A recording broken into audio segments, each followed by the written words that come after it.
guys! Welcome to our another episode of Top 5 Finds! Okay, so without further ado guys, let's discuss the top 5 finds in our bulks. So as you know guys, I've been searching a lot of any useful cards or any valuable cards in all of the MTG bulks. And we're selling them in our Shopee shop. So it's called Daily Dose of Magic. And if you're new to my channel guys, please hit the like button, subscribe guys, and comment any thoughts that you cross on your mind. So without further ado, let's go. Our first card for today guys is Scrapwork Mutt. So this one is a 2 colorless mana artifact creature dog, artifact creature. So when Scrapwork Mutt enters the battlefield, you may discard a card.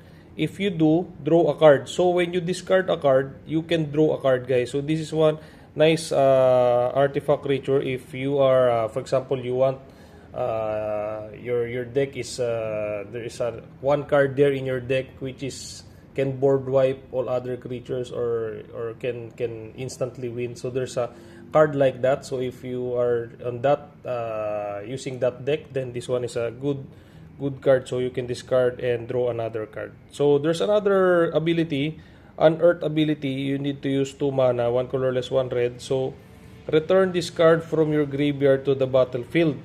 So you just pay this mana and then you can return this to your battlefield. It gains haste, okay, and then exile it at the beginning of the next end step, or it will leave the battlefield unearthy only as a sorcery. Wow!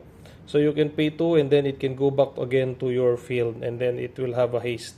So if it has a haste, then you can do first attack because he's can do first attack. So this one is 2 attack and then one defense. Okay, so for our next card guys is Bitter Reunion. So Bitter Reunion guys is 2 mana, 1 colorless, 1 red. It's an enchantment. So when Bitter Reunion enters the battlefield, you may discard a card. If you do, draw 2 cards. So again, this is a card used to, you know, when you want to get something in your deck. So this one is a good card for you. You can draw 2 cards. So you can sacrifice this one. You may discard this card and then you can draw 2 cards. Okay, very nice. And then if you pay 1 mana, you can sacrifice this Bitter Reunion. The creatures you control gains haste until end of turn. Very nice. So the creatures you control means all of the creatures guys that you control will gain haste.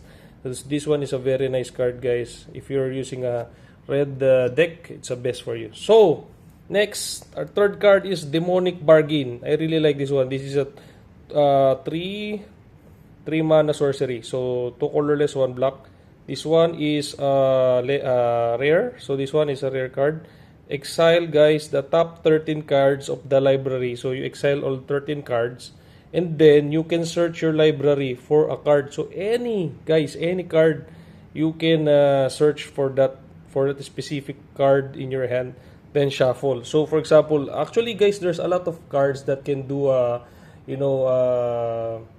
can do instant win. So you can select that, or any card that you need, you can select that. So this one is a very nice card if you have nothing in your first hand. So Demonic Bargain, very nice card. This one is a rare. Let's go. So it's not a common card, but it's a very nice find. Okay, next is fourth is the Indulgent Tormentor. Indulgent Tormentor is a 5 mana, 3 colorless, 2 black. It's a creature demon. Okay, this one is a flying.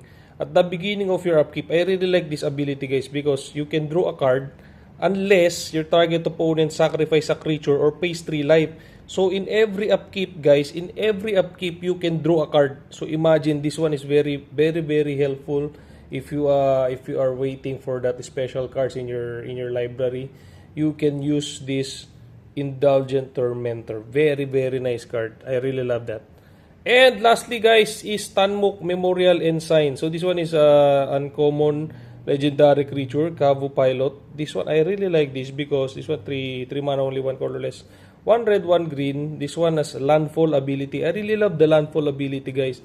Some doesn't appreciate this, but I really appreciate it because whenever a land you control enters, Tanuk deals 1 damage to each opponent. Okay, if this is the second time this ability has been resolved this turn. So this one can be used only guys for 2 times. Whenever a land you control, enter. Tanok deals 1 damage to each opponent. So that the technique here is to use, for example, it's your turn, right? The technique is you input, you put another maybe 2 to 3 lands during your turn. Then it can deal 3 damage to the opponent directly. That's the technique. You drop or you use put your land in your battlefield in a specific time when this legendary creature was put in the battlefield. So that's the technique, guys. And then because this one can use only for 2 turns. After 2 turns, then it will be resolved, and then you will just draw a card for the 3rd and 4th times. Whenever you put a land in your field, you will just draw a card. But it's really nice. You can deal initial damage to your opponent on the first time that this is put in the battlefield, as long as you have a lot of lands. So I think that's all, guys. Share me your thoughts about it. What is your most favorite finds in all of these 5? So share me your thoughts, guys. Thank you so much, and that's it for today's video. Please subscribe, guys, and God bless. Thank you so much.